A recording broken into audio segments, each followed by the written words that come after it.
现在呢就在里斯本的火车站，那这个火车站是 Santa Apollonia， 然后现在要坐他们的葡萄牙高铁去波多。之后它就拉出来，然后你就只要这样转，它就可以扣进来，然后转起来，它就可以结束，这样就幸福就受罪了。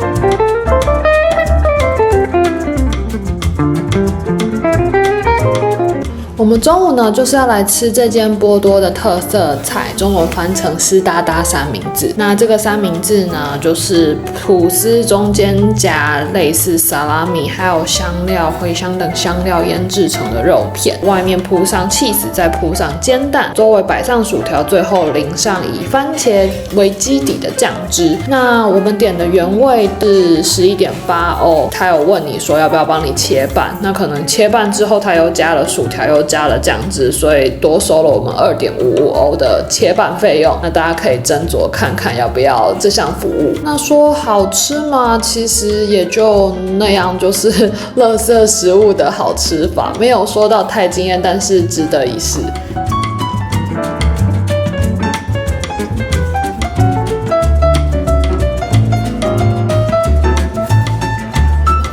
我们现在呢，就是在 Majestic Cafe， 那这间咖啡呢，就是 J.K. 罗琳写《哈利波特》的地方。这东西是他们这边的特色甜点，炸过的法国面包淋上糖浆跟撒上坚果类的东西。老实说，大家应该可以想象得到它的味道，并没有说太有特色。想要进来的话，就点杯茶或咖啡坐一下就好了。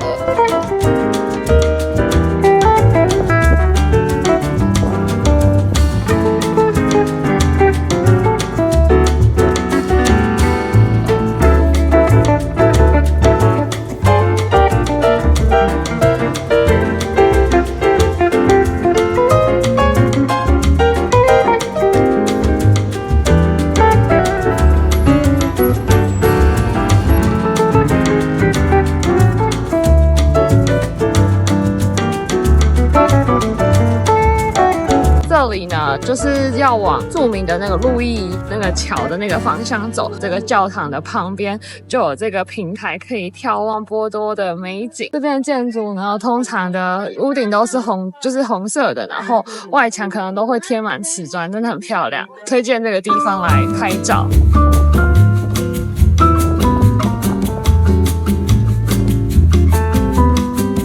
呢，就是波多的主教堂，那是波多最古老的古迹之一。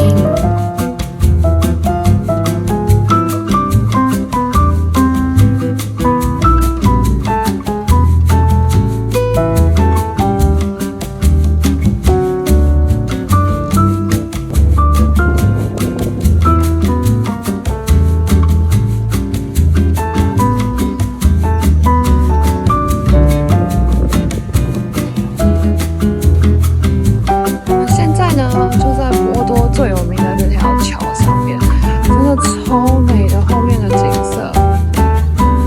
这个公园呢，是饭店的人推荐我们出来逛的一个地方。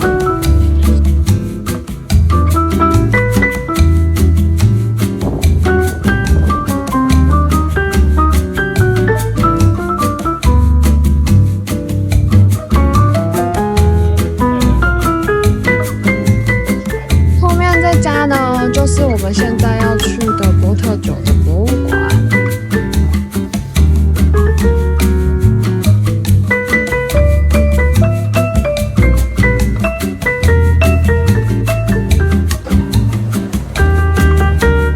现在呢要去波波特酒的酒庄，然后他推荐我们去一家 Talus 品酒的地点是外面的那个花园，然后说大家都比较喜欢去那一间。对，但是它好难找啊。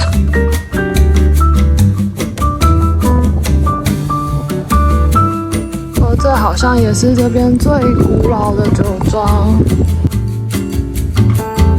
我们现在呢就在 Talus， 那这边呢就是波特酒的酒庄。那刚刚问了下面的就是 reception 的人 info section 的人员，他们说这个是就是大家最喜欢来，然后这边最古老的波特酒的地方，它的 wine tasting 是 include 在 ticket 里面的，那就可以去酒窖里面看一看。wine tasting 的部分呢是在就是庄园花园里面，所以大家比较喜欢来这里。那 let's go。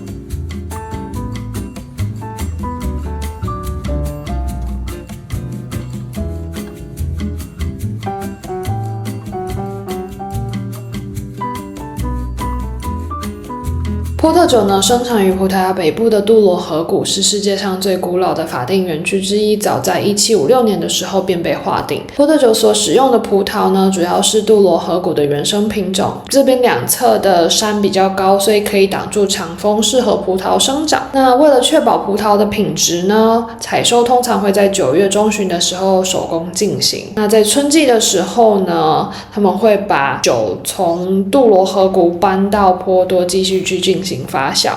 我们现在呢就在酒窖里面，两边全部都是波特酒的酒桶，等待酒在发酵呢。很高的天花板，整个空间的设计就是为了让气温不要太高，然后让酒可以在适当的温度发酵。这个酒厂呢，就是可以看到它是1992年建的，所以基本上不是就是波特酒的起始状态，就是这间酒厂在做。那它这间酒厂也是目前公认最好的酒厂，他自己讲的啦，因为毕竟我们在他的 tour guide 里面，连 Gordon Ramsay 都有用他们家的酒。波特酒呢，它的葡萄牙文叫做 Vinho do Porto， 那就是 Port Wine， 运输地是在波多这里，所以它才叫波特酒。跟就是 Champagne 一样，不在 Champagne 这个产地产，它就不叫 Champagne。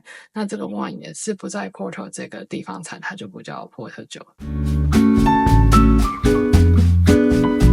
以前呢是通过一种叫做 Barcos Robelos 的船只运送，但是现在呢大多是使用公路，不过还是保留了陈年与调配的传统。葡萄呢在被采收之后呢，就直接会被送往酒厂，经过检查跟去梗处理。那传统上呢，它会被放入一个花岗岩制成的脚踏池中，用脚踩它。那在这个过程中释放出葡萄汁、单宁跟香气。如今呢，好险他们是用机器来处理，不然的话，我大概不敢喝这个波特酒。在看过他们制作方式之后，会觉得自己在喝洗脚水。